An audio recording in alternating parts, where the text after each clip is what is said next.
Hey guys, ETJ Writes here. Welcome back to part 2 of my ramblings about books that I've been reading.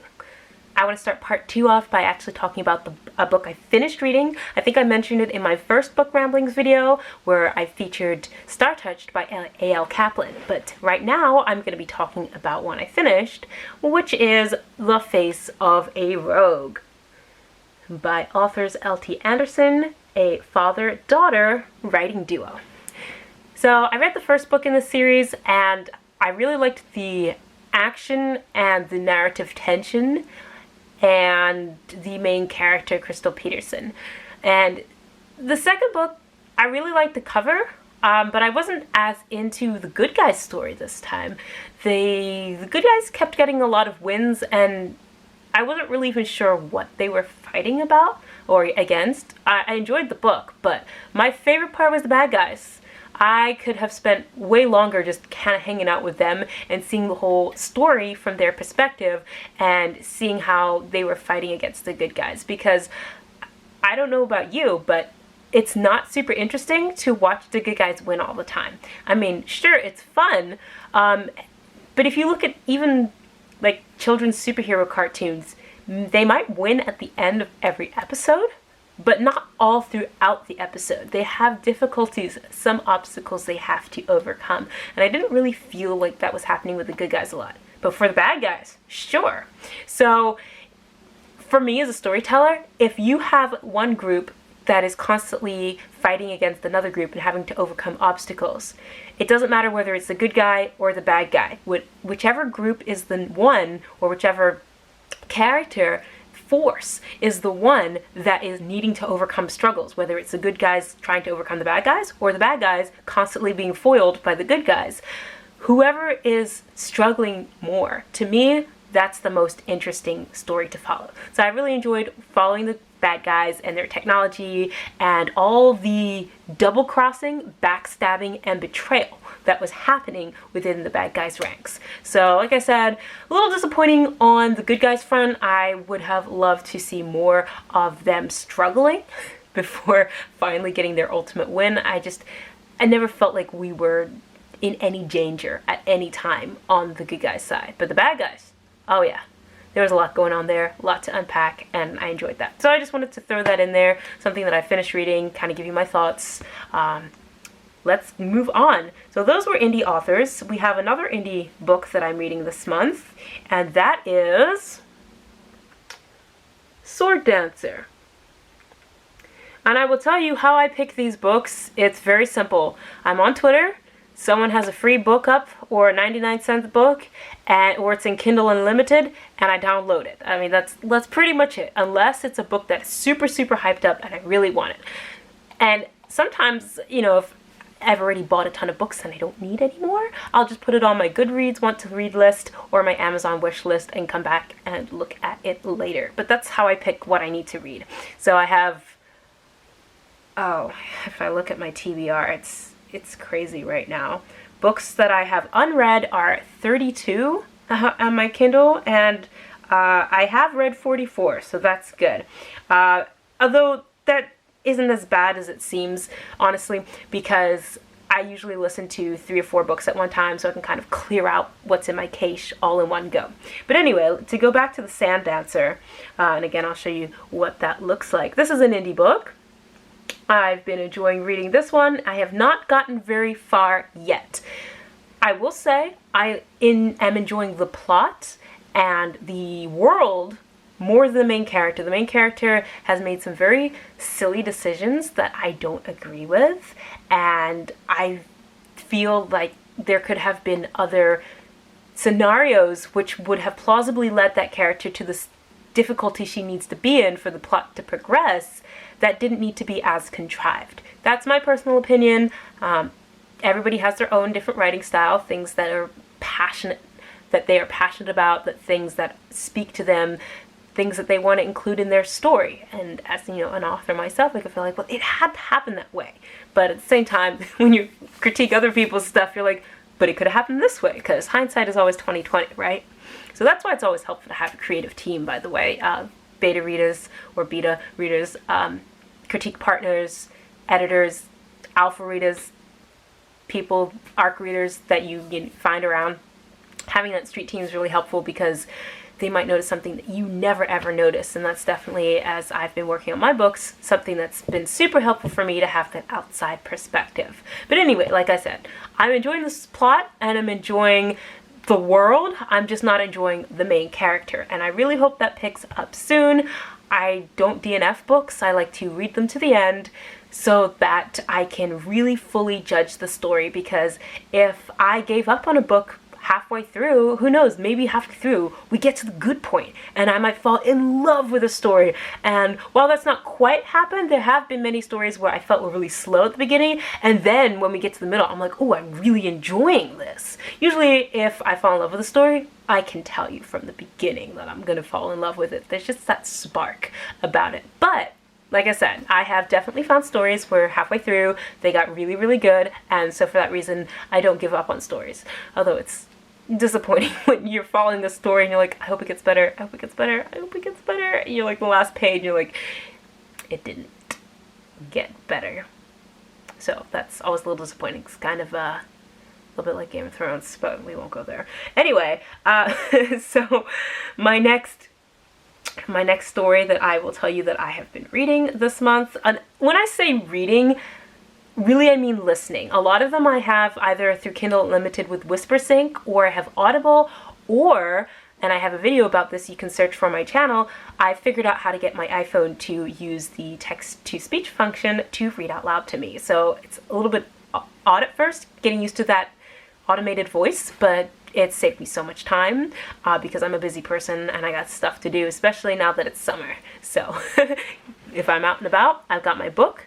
If I'm in the car, I've got my book. If I am doing whatever I need to do and I can't use my eyes to read, I've got to use my hands to do something else, I can still use my ears to listen. So that's what I do. I've gotten through a lot of books that way, and it really forces you to listen to every word, to be appreciative of what the author has written and not to skim read, which I used to do a lot more when I was younger. So this last book that I want to talk about, and I know I'm going quickly, but this is already part 2 and it's getting long, of a 2-part series that's already long enough. I love books. I could talk about them all day. But I am reading right now book 3 in the Harbinger series called Ian Garland. And usually with Jeff Wheeler's books, especially in this series, you don't know what the title refers to until you're like 70 to 80% into the book, which is kind of neat, so that you're that the title in of itself is kind of a draw to pull you in. You're like, well, I still haven't found out what the title's about yet. So like for Stormglass, which it took me an embarrassingly long time to remember that Quicksilver was the old name for Mercury, and that's like pretty much what the entire plot of the book hinges on. When I suddenly realized that, I was like, oh, duh, that's what this is. And again, not too many spoilers, but if you remember that Quicksilver is the old name for Mercury, you'll be like, oh, that's what's going on. Got it. In book 1. And then book 2 was called Mirror Gates, which again, you don't really find out the importance of Mirror Gates till later, and then you're like, well, duh, if I've read all his other books, I should have figured this out, which you should read all his other books, really, you should. And while I'm thinking of other books, so Jeff Wheeler is published by, I want to say 47 North, which is an Amazon imprint, but he started as an indie. And some of his books that are his earliest books were indie published, and there's just a raw authenticity to them that is just amazing. I love it, and I really enjoyed reading some of his older works.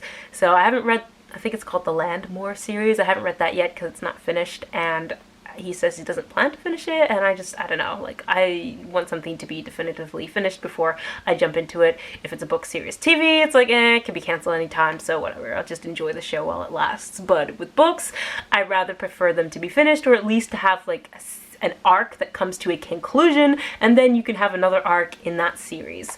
And that's what TV does too. You tend to have arcs that conclude, so even if the show gets canceled, you can still enjoy this arc or that arc. An arc, A-R-C, for people that don't know, not arc like Noah's Ark. But anyway, so here we go, talking about Ian Garland. it's kind of hard to explain what the story is about, because normally Jeff Wheeler writes 3-book series. And so with him writing a 6-book series, everything is more stretched out. But that makes sense because there was the one book in the King Fountain series I read that follows the main character's daughter, and there was time jumps within the book, and I really struggled with that. And in this series, every book so far has had a time jump, and it's like, okay, so we finished that chapter, and now we go on to this next chapter. So everything just kind of takes longer, but you really have to sink into this world, which takes place in the future version of some of his older series.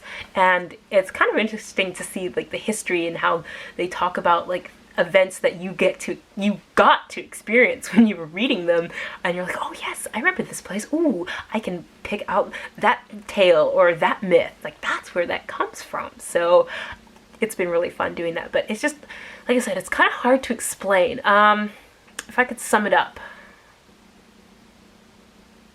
it's about these 2 young girls, Seti and Sarah. One is rich, one is poor. Think The Princess and the Pauper. But they don't switch places, they've just met. And you don't really see their friendship. It kind of happens in the 4-year gap. It kind of reminds me of the Dragon Ball Z 3-year gap. But their friendship happens in the 4-year gap between books 1 and book 2. But they are often separated for most of it. And you will see how Sarah, with all her power and influence, can't really do much. And Seti, she's kind of the lowest of the low according to their social structure, but she's actually extraordinarily powerful. And it's about how their 2 worlds are actively, actively working to keep each person, each girl in their proper place. So the princess has to do everything a princess should do, and this person who came from the fells, like the slums, is supposed to have a certain place in society, but each one of them doesn't want to abide by that way. And it's kind of actually implied in the book that these strict societal rules that have been set up are against the knowing, and the knowing is this like mysterious force that controls everything. And there's this plague going on called the cholera morbus, I think, and it's implied again that this plague is a result of people having this great inequality, that people have forgotten to be kind to the poor, to be kind to each other, to give people freely of the knowledge that they have, and as a result they're being punished, though indirectly. So it's really interesting. There's a lot of religious themes in it, and I've really been enjoying reading it. So right now, the book I'm reading, like I said, it's kind of slow. It started off with a murder. And as we go into it, we get so caught up in the politics and the court intrigue and the scheming, which, by the way, I love a good court intrigue and politics and scheming, and was initially why I was attracted to Game of Thrones, but, you know, once we got past the books, I guess we forgot how to write a good court politics, intrigue, all that good stuff. We just cared about flashy action and dragons and not about telling a good story with substance and heart. But anyway, I like all that stuff. If you got machinations going on, I'm there. So that's what's kind of going on in this book. And these children, really, they're not even adults yet. I guess they are, but they're under 20.